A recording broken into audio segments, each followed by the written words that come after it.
Welcome to Tenor Tech, where I solve the problems you didn't even know you had. You start by verifying the essentials so syncing succeeds. In Shopify, make sure products have titles, descriptions, GTIN or SKU, prices, and inventory.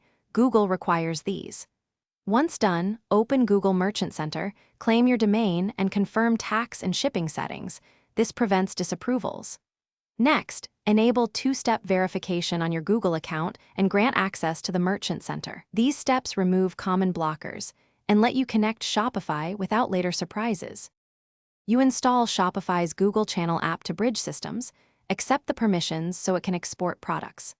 After linking your Merchant Center, choose target country and language.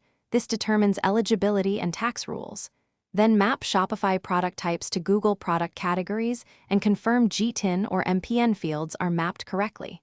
Once done, configure feed rules and sync frequency.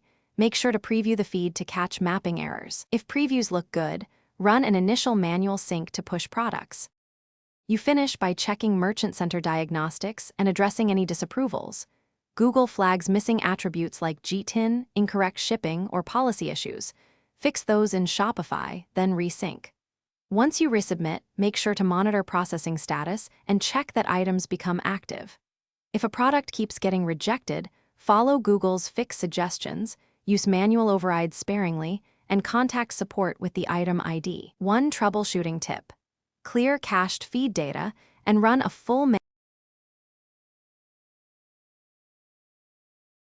Thanks for watching. Subscribe to keep your life in tune.